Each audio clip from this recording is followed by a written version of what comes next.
కోట్ల జనాభా, మొత్తం ఉద్యోగుల సంఖ్య కాంట్రాక్టు అవుట్సోర్సింగ్ రెగ్యులర్ అంతా కలిపితే కూడా 7-7.5 లక్షలు ఉంటారు కావచ్చు, లేదా అంతే కదా, ఓ 2-2.5% మధ్యలో ఉంటారు. మరి ప్రైవేట్ రంగంలో ఉన్న వాళ్ళు ఎంతమంది ఉంటారు? 10-15, కొన్ని దగ్గర పారిశ్రామికీకరణ బాగా జరిగితే 20% దాకా ఉన్న పరిస్థితి ఉంటుంది. మిగతా వాళ్ళు అసంఘటిత రంగంలో ఉంటారు, కొంతమంది వ్యవసాయ ఆధారిత పరిశ్రమల మీద ఆధారపడి ఉంటారు. అంటే ఈ ఫండమెంటల్ అండర్స్టాండింగ్ లేకపోతే, ఈ ప్రాథమిక అవగాహన లేకపోతే చట్టాల్లో మానవీయ కోణం లోపిస్తుంది. ఉదాహరణకి నేను ఒక మాట మీకు చెప్పాలి. మన సిరిసిల్ల, నేను ఎక్కడి నుంచి అయితే ప్రాతినిధ్యం వహిస్తున్నాను, మా సిరిసిల్లలో నేత కార్మికులు ఉంటారు. విపరీతమైన ఆత్మహత్యలు జరిగేది.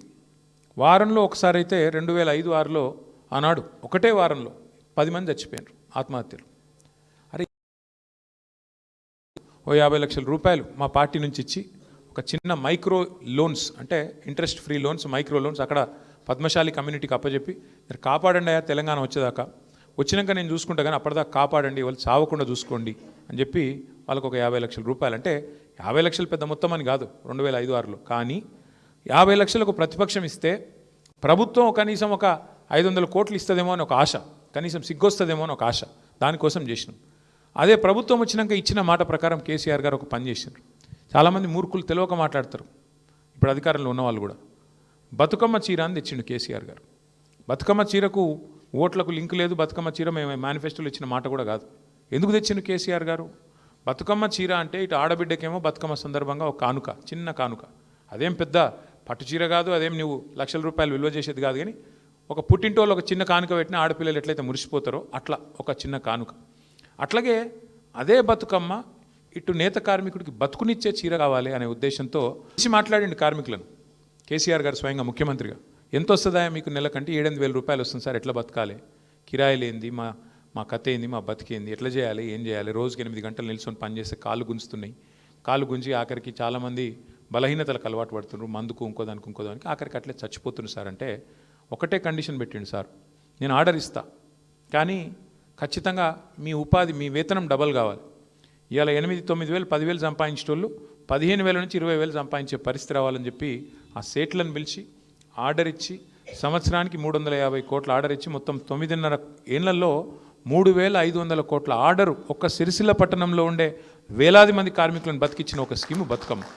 అంటే ఈ మానవీయ కోణం మనం చేసే ప్రతి పనిలో ఉండాలి. వాళ్ళకి ముఖ్యంగా చదువుకున్న పిల్లలు ప్రతి సంవత్సరం 10 లక్షల మంది ఇంజనీర్లు అవుతున్నారు. మరి వాళ్ళందరికీ ఉద్యోగాలు ఎడికెళ్ళి రావాలి, ప్రైవేట్ సెక్టర్కు పెద్దపీట వేయకపోతే. అందుకే ప్రైవేట్ సెక్టర్కు పెద్దపీట వేసి ప్రోత్సాహకాలు ఇస్తున్నాం. కానీ ప్రోత్సాహకాలు ఇవ్వడం వరకు ఓకే, కానీ వాళ్ళకు నువ్వు లైసెన్స్ ఇచ్చి శ్రమదోపిడీ చేసుకొని ఇష్టమున్నట్టు చేసుకుంటే అది ఎట్లా ఓకే అవుతుంది? ఇవాళ మనం అడుగుతున్న ప్రశ్న ఈ రౌండ్ టేబుల్ నుంచి అది. దాంతోపాటు ఇక్కడ ఇంకొక ముఖ్యమైన మాట మనం గుర్తుపెట్టుకోవాల్సింది.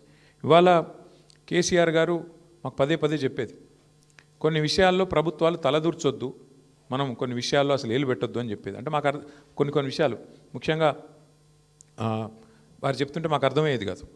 వారు మాకు చైనా ఉదాహరణ ఇచ్చేది. చైనా, భారతదేశం రెండిటి యొక్క ఓవరాల్ సంపద చూసుకుంటే 1980వ దశకంలో 1985 దాకా ఇండియానే పెద్దది. జీడిపి పరంగా చూసుకుంటే, సంపద పరంగా చూసుకుంటే భారతదేశం చైనా కంటే పెద్దది. కానీ 85 తర్వాత చైనా వేగం అందుకొని గత 40 ఏళ్ళలో ఎక్కడికి వెళ్ళిపోయిందంటే, ఇవాళ మన ఎకానమీ సైజ్ ఎంత అంటే, మన జీడిపి సైజు 4 ట్రిలియన్లు, చైనాది 20 ట్రిలియన్లు. అంటే మనకంటే 5 రెట్లు పెద్ద దేశం అయిపోయింది. మరి ఎట్లా మనకంటే వెనుక ఉన్న చైనా 4 దశాబ్దాల్లో మనకంటే 5 రెట్లు ఎట్లా పెరిగింది? మరి జనాభా పరంగా చూసుకుంటే వాళ్ళు మనం సేము. మరి ఎందుకు ముందుకు పోయింది, ఎందుకు వెనుకకు పోయింది అంటే, ఇక చైనా గిసొంటి విషయాల మీద చర్చ పెట్టుకున్నది.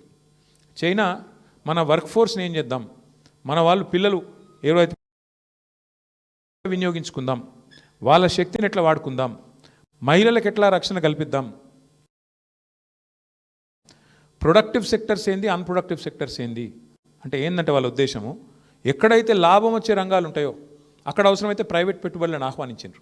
ఎక్కడైతే నష్టం వస్తుందని తెలుసో, నష్టం వచ్చినా తప్పదు అని తెలుసో, అక్కడేం చేసినారు, ప్రభుత్వమే పెట్టుబడి పెట్టి ప్రభుత్వమే వాటి నష్టాలను కూడా భరాయించుకొని. ఇందాక మా మిత్రులు ఆర్టీసీ నుంచి వచ్చిన వెంకటేశ్వర గారు కదా, వెంకటేశ్వర గారు అన్నారు లాస్లో ఉన్నది కార్పొరేషన్ లాస్ని ఉంటుంది. ప్రజా రవాణా అంటే ఖచ్చితంగా సామాజిక బాధ్యత, లాస్ ఉండకుంటే అందులో లాభం రాదు, ప్రపంచంలో ఎక్కడ కూడా రాదు. అందుకే ఏం చేస్తారు, ప్రాధాన్యతలు నిర్మించుకున్నారు. ఏ రంగంలో నష్టం వచ్చినా ప్రభుత్వం భరాయించాలి, ఏ రంగంలో లాభం వస్తే ప్రైవేట్ పెట్టుబడులు ఆహ్వానించాలి. ఇది జరిగింది చర్చ. అందుకే చైనా మనకంటే 5 రెట్లు ముంగటికి పోయింది, మనమేమో పనికిమాల పంచాయతీలు ఎక్కువ పెట్టుకుంటాం. ఇప్పుడు ఇవాళ ఇక్కడ కూర్చొని పార్లమెంట్లో చట్టం పాస్ అయిపోయాక వాళ్ళు రూల్స్ ఫ్రేమ్ చేస్తున్నప్పుడు చేసే తరుణంలో మనం మాట్లాడుతున్నాం. మనకు పార్లమెంట్లోనేమో ఆవాజ్ లేదు, లోక్సభలోనేమో మనోడెవడు లేకపోయా, 8 వాళ్ళాయ 8 వీళ్ళాయ, ఒక ఆయన గక్కడు ఉన్నాడు, ఇంకో ఆయన, 17 మంది పార్లమెంట్ సభ్యులుంటే ఇలా ఇక్కడ కూర్చొని మాట్లాడుతున్న ప్రధాన ప్రతిపక్షానికి అందులో గొంతు లేదు.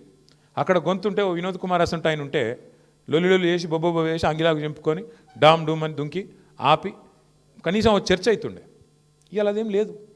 గంగెద్దులక ఓవుడు, తలకాయ ఊపుడు, నిమిషం లోపల బిల్లు పాస్ అవ్వడు, బయటకు వచ్చినాక ఏం బిల్లు పాస్ అయిందో ఎవరికి తెలియకపోవడు అంటే బాధ. ఇది వాస్తవం. ఏమవుతుంది ఎలక్షన్ వచ్చే వరకు అసలు విషయాలు చర్చకు వస్తలేవు.